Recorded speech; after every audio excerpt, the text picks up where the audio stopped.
हमने कल वाले दिन क्लास में परिमेय संख्याएं, अपरिमेय संख्याएं, पूर्णांक, दशमलव ये सब कुछ पढ़ लिया था। अब हमको पढ़ना है धन पूर्णांक जो संख्याएं हैं उसके अंदर क्या क्या आते हैं। देखिए जैसे हमारा यही सब टॉपिक हमारे से आते हैं। जैसे नंबर 1 हमारा है प्राकृतिक संख्या, इसको आप इंग्लिश में भी पढ़ते चलिएगा साथ साथ में। प्राकृतिक संख्याओं को इंग्लिश में कहते हैं नेचुरल नंबर। दूसरा आता है पूर्ण संख्याएं, होल नंबर, अभाज्य संख्याएं, प्राइम नंबर, जुड़वा अभाज्य, ट्विन प्राइम नंबर, सह अभाज्य संख्याएं, को प्राइम नंबर, भाज्य संख्याएं, कंपोजिट नंबर, सम संख्याएं, इवन नंबर, विषम संख्याएं, ऑड नंबर। ये बड़े क्वेश्चन आते हैं जब, तो बड़ा कंफ्यूजन होता है इनमें कि जुड़वा अभाज्य क्या है, सह अभाज्य क्या है, भाज्य संख्याएं क्या है, अभाज्य क्या होती है। इनमें सबसे ज्यादा इन दोनों में कंफ्यूजन होता है।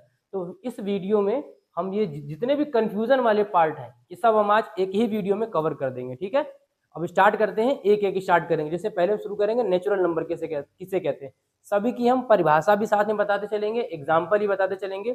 आप पेपर पेन लेके बैठिएगा और आराम से इसके साथ साथ नोट करते चलिएगा। ओके, देखेंगे जैसे हमारा पहला टॉपिक है प्राकृतिक संख्या। इसमें क्या हो सकता है, देखिए प्राकृतिक संख्या मतलब होता है इंग्लिश में नेचुरल नंबर। अब नेचुरल नंबर ऐसे नंबर होते हैं जो प्रकृति में पहले से ही मौजूद हैं।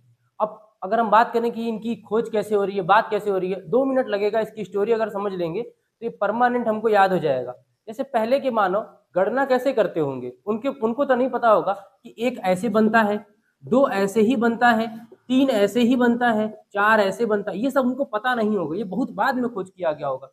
पहले वो लोग कैसे करते होंगे कि अगर पहले गिनती करने के लिए उनके पास चीजें ही क्या थी, उनके गाय भैंस जो भी उनके गौशाला में पशुपालन ही मुख्य उद्देश्य उनका उद्योग था, तो उसमें जो भी चीज गणना करते होंगे वो ऐसे करते होंगे, अगर किसी के पास 1 गाय है तो 1 हो गया, अगर एक साथ जैसी 2 गाय हो गई तो 1 जैसी 1 2 हो गई, 3 है तो 1 2 3 हो गई। जैसे छोटे बच्चों को हम सिखाते हैं गिनती लाइन खींच करके, वैसे उनके पास वो, जैसे किसी के पास अगर 10 है तो कैसे करते होंगे 1 2 3 4 5 6, इस तरीके से 10 लाइनें खींची। लाइन खींचने की जगह पे हमने कुछ नए नंबरों को बनाया, ये नंबरों को, तो 1 2 3 इस टाइप से नए नए नंबर बने। अब ये भी नंबर अगर जैसे कि हमने एक गाय के लिए 1 लाइन खींच रखी थी, 3 के लिए 3 लाइनें खींच रखी हैं, अब ऐसे कैसे, अभी 3 के लिए बना रखा है तो ऐसे अलग अलग निशान भी हमको याद करने पड़ेंगे कि भैया 3 ऐसे ही बनता है, 4 ऐसे ही, 10 किसी और तरीके से बन रहा होगा, 600 किसी और तरीके से बन रहा होगा, तो वो तो और कठिन हमने काम कर दिया निशान बनाने वाला, उससे आसान तो यही था।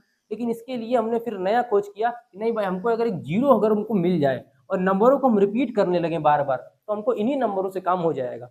इसलिए केवल नए नंबरों के लिए सिर्फ 9 ही नंबर बनाए गए। जैसे 4 तक हो गया, 5 6 7 8 और 9।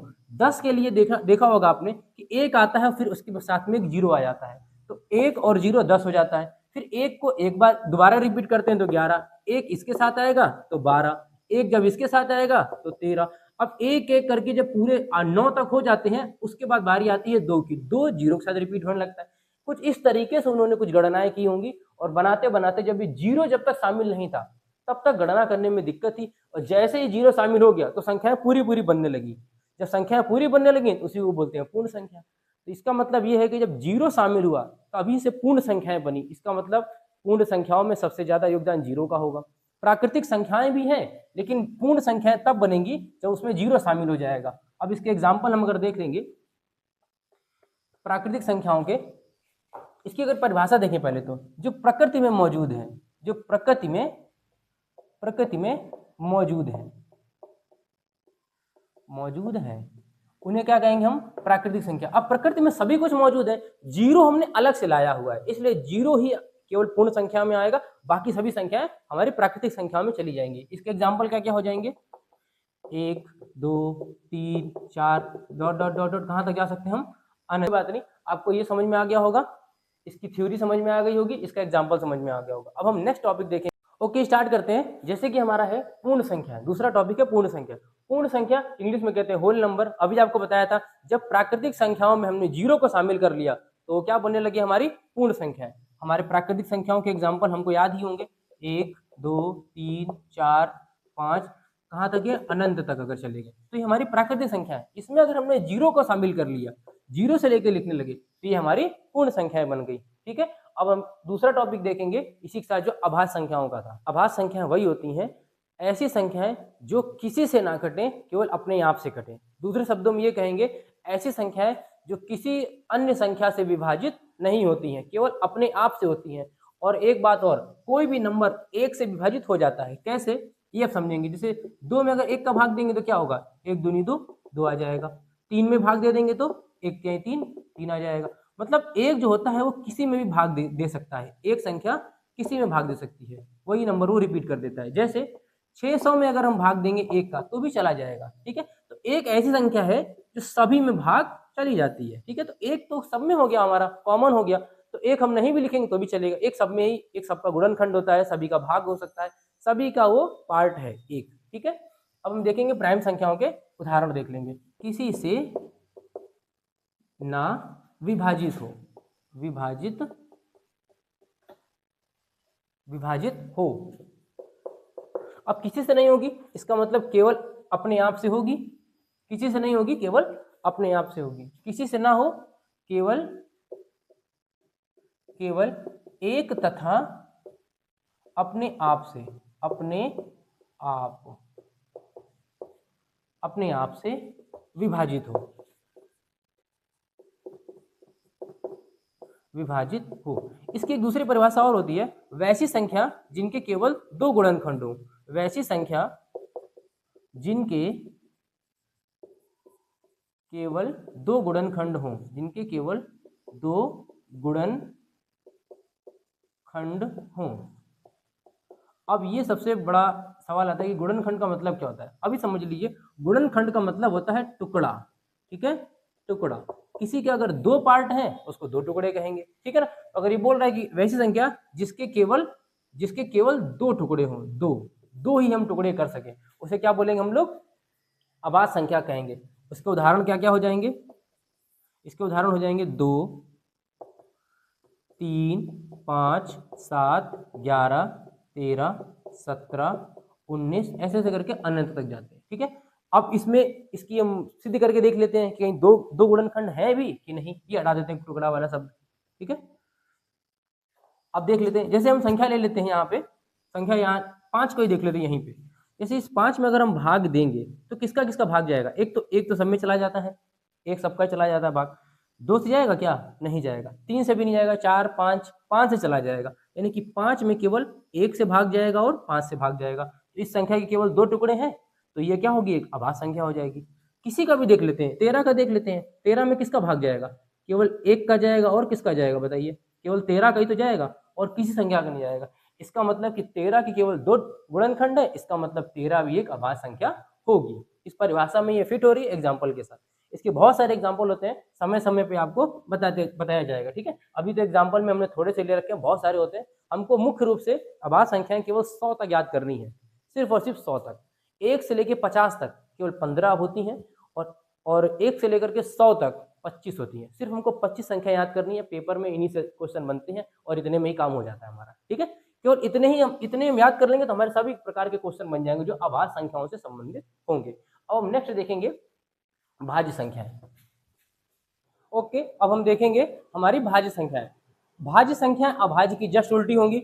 जो संख्या अभाज्य होगी वो भाज्य नहीं होगी, और जो भाज्य होंगी वो अभाज्य नहीं होगी। तो अभाज्य की परिभाषा क्या होती है, अभाज्य वाले की, अभाज्य की ये होती है कि वो किसी से ना कटे, केवल अपने आप से कटे और एक से कटे। दूसरी परिभाषा थी कि ऐसी संख्याएं जिनके केवल 2 गुणनखंड हो, इसका मतलब भाज्य वो होंगी जिनके 2 से ज्यादा गुणनखंड होंगे, ठीक है। इसकी परिभाषा बन गई ज्यादा गुणनखंड हो। अब इस गुणनखंड को हमने बताया था ना, टुकड़ा कहते हैं, गुणनखंड हो। भाज्य संख्या कहलाएंगे कंपोजिट नंबर। इसके एग्जांपल क्या क्या हो जाएंगे हमारे, एक कुछ भी नहीं है, ना तो भाज्य है ना तो अभाज्य, हम सीधे करके भी दिखा देंगे। हमारी संख्या आएगी कौन सी, 4, 6, 8, 9, 10, 12, 15, 16, 18, बहुत सारी संख्याएं आती जाएंगी। अब इसको हम सिद्ध करके देख लेते हैं, या सच में है भी कि झूठ तो नहीं है कहीं। इस तरह 4 को देख लेते हैं, इसमें किसका किसका भाग चला जाएगा 1 का तो पक्का चला जाएगा, इसमें 2 का भी चला जाएगा, 3 का जाएगा नहीं, 4 का चला जाएगा, 4 का भाग चला गया। इसके 2 से ज्यादा गुणनखंड हो गए, 3 हो गए, इसका मतलब ये क्या हमारी भाज्य संख्या है। अगर 2 ही गुणनखंड होते, 2 टुकड़े बनते, तो इसको कहते हैं हम अभाज्य संख्या। अब किसी और का ले लेते हैं, 10 का ले लेते हैं एग्जाम्पल साथ के साथ में। इसका एक टुकड़ा हो जाएगा 1, दूसरा हो जाएगा ये 2, 2 से चला जाएगा, 3 से नहीं जाएगा, 4 से नहीं जाएगा, 5 से जाएगा, 5 दूनी 10, और एक 10 से भी चला जाएगा। भाई इसके 2 से ज़्यादा टुकड़े हैं, 2 से ज़्यादा होने चाहिए, 2 से कम होंगे तब तो संख्या ही दूसरी बन जाएगी। 2 से कम किसी के नहीं होते, खुद से कटेगी और 1 से तो पक्का कटेगी, तो कम से कम 2 टुकड़े बनेंगे, और ज़्यादा ज़्यादा तो कितने ही बन सकते हैं। अब जैसे 100 है, अगर 100 लिखा है तो उसके बहुत सारे टुकड़े बन जाएंगे भाई।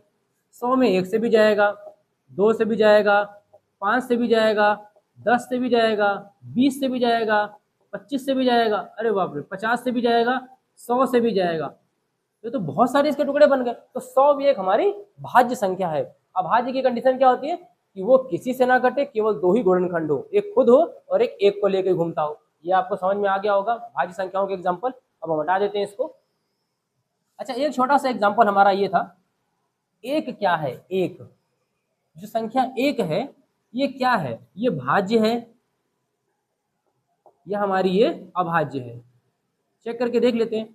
भाज्य की कंडीशन है कि 2 से ज्यादा गुणनखंड होने चाहिए। इस एक में हम एक का तो भाग दे सकते हैं और इसका स्वयं का भाग दे सकते हैं, लेकिन इन दोनों में कोई अंतर है क्या? संख्या तो एक ही है ना, इसका मतलब ये दोनों संख्या हमारी एक ही है। तो ना तो ये भाज्य बनी और ना ही ये अभाज्य बनी। इसका मतलब एक संख्या ऐसी है जो ना तो भाज्य है और ना ही अभाज्य है। ठीक है, अभी आप समझ गए होंगे। अब हम दूसरा देख लेते हैं, इसके साथ में देख लेंगे जुड़वा अभाज्य संख्या। इंग्लिश में कहते हैं इसके हम twin prime number. Twin prime number क्या होते हैं? इसमें देखिए लगा हुआ है ट्विन प्राइम, यानी कि अभाज्य संख्या तो वो है ही, अभाज्य संख्या वो है, और ट्विन मतलब भी जुड़वा है। इसकी परिभाषा ये होती है, ऐसी अभाज्य संख्याएं, ऐसी अभाज्य संख्याएं जिनमें केवल 2 का अंतर हो, ऐसी अभाज्य संख्याएं जिनमें 2 का अंतर हो। लिख देते हैं इसे, ऐसी अभाज्य संख्याएं, ऐसी अभाज्य संख्याएं जिनमें जिनमें केवल 2 का अंतर हो, 2 का अंतर हो, अंतर हो, जुड़वा अभाज्य संख्याएं कहलाएंगी। इसके उदाहरण क्या क्या होंगे, उदाहरण बताएंगे तो आप समझ जाएंगे। जैसे हमारी अभाज्य संख्या पहले कौन कौन सी होती है? 2, 3, 5, 7, 11, 13, 17, 19, 23, ऐसे बहुत सारी होती है। हम केवल इतनी लिख लेते हैं, ठीक है, जिससे हमको ये बस क्लियर होता है। चलिए ठीक, हमने इतनी लिख ली लगभग अभाज्य संख्या। अब हम चेक करते हैं, ये सभी के सभी थोड़ा होंगी, सभी होती तो ये तो अभाज्य संख्याएं हैं। हमको पता कर रही है जुड़वा अभाज्य संख्या। इसकी परिभाषा क्या है? ऐसी अभाज्य संख्याएं जिनमें केवल 2 का अंतर हो, यानी कि इनमें अंतर 2 का है और वो साथ में होनी चाहिए। जैसे इन दोनों का अंतर कितना है? केवल 1 तो है। 2 से 3 बनाए, 1 छोड़ के ना। 3 से 5 में कितने का अंतर आ गया? 2 का अंतर आ गया। 5 से 7 के बीच में 2 का अंतर आ गया। 7 से 11 के बीच में 4 का अंतर है, 7 4 11 होता है। ये हमारी नहीं होगी। इसमें जुड़वा है मतलब कि 2 2 के जोड़े में आएंगे। अच्छा, 11 और 13 हमारी कितना अंतर है? 2 का अंतर है। 13 और 17 के बीच में 4 का अंतर है, ये नहीं होगा। इन दोनों के बीच में फिर से 2 का अंतर है, और इन दोनों के बीच में कितने का अंतर? 19, 20, 21, 22, 23, 4 का अंतर है, नहीं होगा। अच्छा, किसका किसका अंतर हो गया? जिसमें 2 2 का अंतर, यानी कि ये 2 का अंतर है तो एक ये हमारी संख्या बन गई है। और कहाँ पे 2 का अंतर आएगा? यहाँ भी 2 का अंतर, यानी कि ये भी 2 का अंतर एक आ गया है। और एक ये 2 का अंतर है, और कहीं 2 का अंतर है, ये 17 और 19 का 2 का अंतर है। यानी कि हमको 2 के अंतर वाली संख्याएं मिल गई हैं, और वो है भी अभाज्य संख्याएं। यानी कि इसकी कंडीशन थी ना, ऐसी अभाज्य संख्याएं जिनमें केवल 2 का अंतर हो। इन दोनों में 2 का अंतर है, इन दोनों में 2 का अंतर है। तो इसके एग्जाम्पल क्या क्या हो सकते हैं हमारे? एग्जाम्पल, इसके एग्जाम्पल हमारे हो सकते हैं 3, 5, ये हमारी जुड़वा अभाज्य संख्या हो गई। दूसरा क्या हो सकता है? 5, 7, अभी अंतर देखिए 2 2 का है। अगला हमारा कौन सा हो सकता है? 11, 13 हो सकता है। और कौन सा हो सकता है इसमें? 17, 19 हो सकता है। बहुत सारी बन सकते हैं, लेकिन फिलहाल हमने इतने इस एग्जाम्पल के थ्रू इसमें इतने बता दिए। आपको समझ में आ गया होगा जुड़वा अभाज्य संख्याओं की परिभाषा क्या होती है, उसको छांटा कैसे जाता है। ये हमने तरीका आपको बता दिया, नहीं तो आपको सीधे रटना बता देते, वो भी आपकी बात बन जाती। ठीक है, तो आपको निकालना आ गया ऐसी अभाज्य संख्याएं जिनमें केवल 2 का अंतर हो। ये आपकी कंडीशन पेपर में आएगी लिख, आपको इसमें ये एग्जाम्पल बताना पड़ेगा। ठीक है, तो आप जुड़वा अभाज्य, हमें लग रहा है आपको क्लियर हो गया होगा, इसको आप ऐसे नोट भी कर लेंगे। ठीक है, अब हम नेक्स्ट देखेंगे सहअभाज्य संख्या। इसमें कहते हैं को प्राइम नंबर, ऐसी संख्याएं जिनमें कुछ भी कॉमन ना हो। अब कहीं पे अगर कुछ भी कॉमन नहीं होता है, इसका पक्की बात है एक कॉमन तो होगा, क्योंकि एक सब में होता है तो सबसे कॉमन एक निकल के आ जाएगा, क्योंकि एक सब में भाग चला जाता है। कॉमन का मतलब होता है भाग। ठीक है, कि किसी में अगर कोई चीज कॉमन है मतलब वो सब में भाग होगी। ठीक है, इसकी परिभाषा क्या होगी? वैसी संख्या है जिसमें कुछ भी कॉमन ना हो, केवल एक कॉमन हो, उसे हम अभाज्य सह अभाज्य संख्या कहेंगे। वैसी संख्याएं, वैसी संख्याएं जिनमें जिनमें कुछ भी समान ना हो, समान यानी कि कॉमन ना हो, केवल एक कॉमन हो।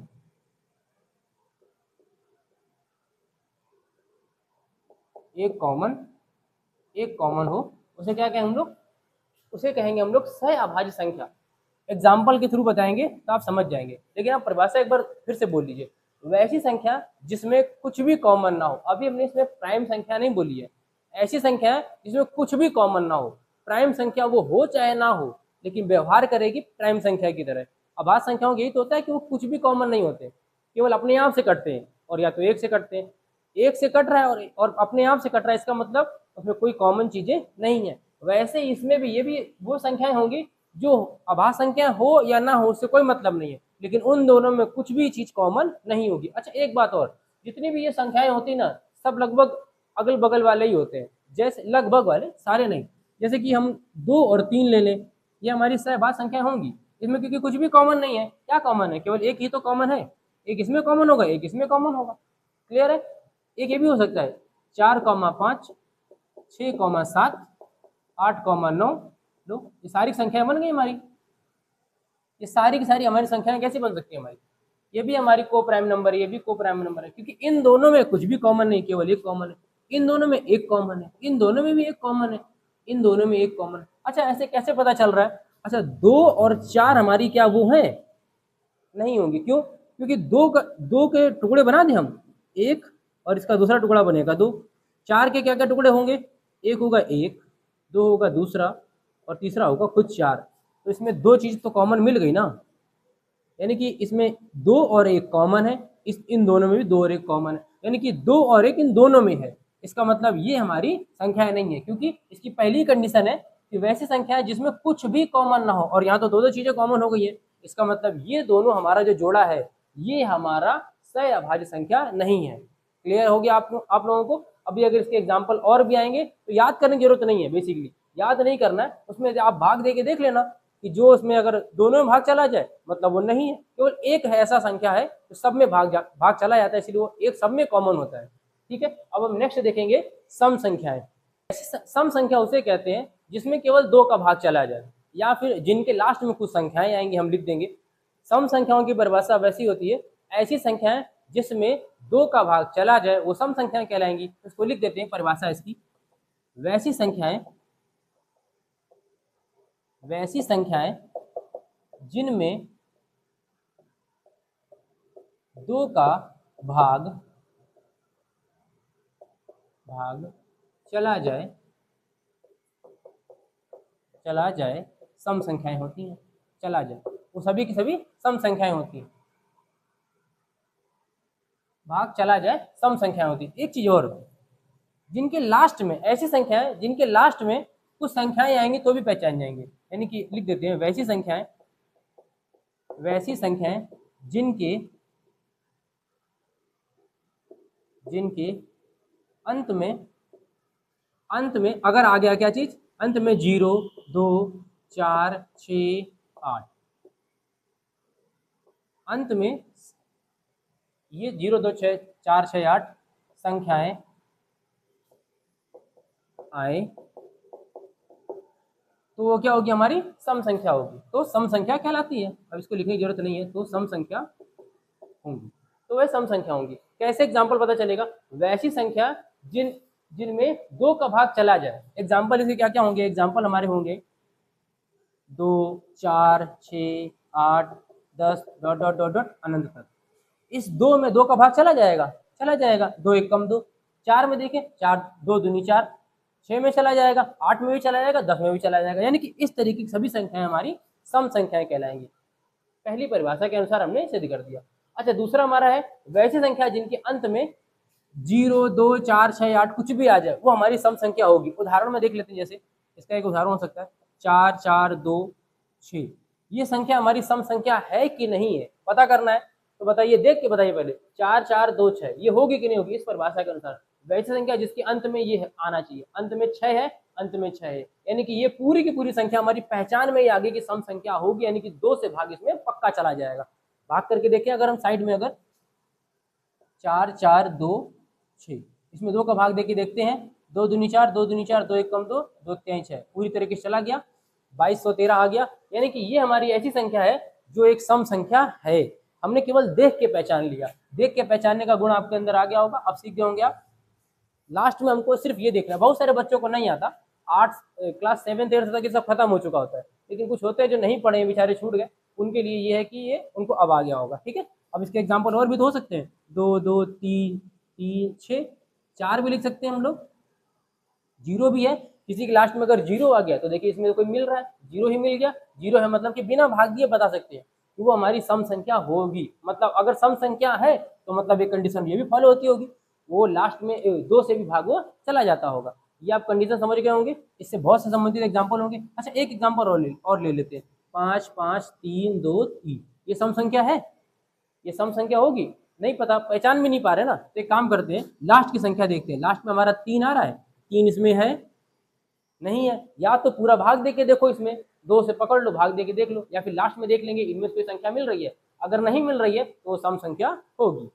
ठीक है, सही, अगर इसमें से नहीं मिल रहा है तो नहीं होगी। यहाँ 3 है और यहाँ 3 नहीं है, मतलब ये पूरी संख्या हमारी सम संख्या नहीं है। आपको समझ में आ गया होगा। अब हम देख लेंगे विषम संख्या, देखेंगे विषम संख्या है। विषम संख्या इंग्लिश में कहते हैं इसे ऑड नंबर। ऑड नंबर की परिभाषा क्या होती है, सम संख्या की अभी हमने देखी है ना, कि जो 2 से भाग चला जाए सम संख्या कहलाएगा। तो विषम का क्या होगा, वैसी संख्या जिसमें 2 से भाग ना जाए वो सभी हमारी विषम संख्याएं कहलाएंगी। देख लेते हैं, इसको लिख देते परिभाषा। अच्छा, एक इसकी एक कंडीशन और होती है, वैसी संख्याएं जिनके लास्ट में कुछ संख्याएं आएंगी, जैसे सम संख्याओं के लास्ट में क्या आ रहा था, 0 2 4 6 8, वैसे इसमें भी कुछ आता होगा, यानी कि इसमें होगी वैसी संख्याएं जिनके जिनके अंत में लास्ट में 1 3 5 7 9 ये संख्याएं अगर आ गई, 1 3 5 7 9, तो वो हमारी क्या हो जाएगी, 5 7 9 आए, विषम संख्या कहलाती है, विषम संख्या होती है। एग्जाम्पल इसके क्या क्या हो सकते हैं, पहले इसके एग्जाम्पल देख लेंगे, इस परिभाषा के आधार पर, फिर इस परिभाषा के आधार पर। 1 3 5 7 9 11 13 15 डॉट डॉट डॉट डॉट अनंत हो जा सकते हैं। ठीक है, ये तो इसकी परिभाषा होगी, क्योंकि इसमें किसी में 2 का भाग नहीं जाएगा। एक में आप अगर आप 2 का भाग देंगे तो नहीं जाएगा, नहीं जाएगा, क्या आएगा इसका 0.5, पूरी तरीके से कहाँ कटा, ये तो आधा अधूरा बचा है। जबकि 2 4 में अगर हम 2 का भाग देंगे तो पूरी तरीके से कट जाएगा, 2 दूनी 4, पूरा पूरा कट गया। ठीक है, पूर्ण संख्या आ गई। अगर इसमें नहीं आ रहा तो मतलब पूरी हमारी संख्या विषम संख्या होगी, सम तो नहीं होगी। ठीक है, 2 से भाग पूरी तरीके से नहीं जा रहा। पूरी तरीके से भाग देने का मतलब है कि नीचे कुछ भी ना बचे, ऊपर का सब मामला खत्म हो जाए, नीचे का सब मामला खत्म हो जाए, ऊपर वो कट जाए, ये सब विषम संख्या हो जाएंगी। दूसरा इसका एग्जाम्पल देख लेंगे, वैसी संख्या हमारे जो जिनमें अंत में ये आता है, जैसे कि 2 2 3 4 6 9। अब इसको भाग देने की जरूरत नहीं है, हम देख के बता देंगे, क्योंकि लास्ट में हमारा आ गया है 9, 9 आ गया और 9 हमारा यहाँ पे है। विषम संख्याओं की परिभाषा ही यही है कि लास्ट में अगर ये संख्याएं आ जाए तो पूरी संख्या हमारी विषम संख्या होगी। अब इसका मतलब कितनी भी बड़ी संख्या आ जाए, अब एक बार पहचान जाओगे, तो 4 4 6 8 2 3 4 4 1 1। अब ये संख्या इतनी बड़ी है, या तो हम भाग देके देखें 2 से, अगर 2 से भाग जा रहा है तो सम, नहीं जा रहा है तो विषम। इससे अच्छा क्या है, लास्ट की संख्या देखेंगे, लास्ट में 1 आ रहा है, 1 है, इसमें 1 है, अगर 1 है तो हमारी ये पूरी संख्या इतनी बड़ी संख्या है, ये क्या होगी हमारी विषम संख्या कहलाएगी, ऑड नंबर। ठीक है, आई होप आप ये समझ गए होंगे।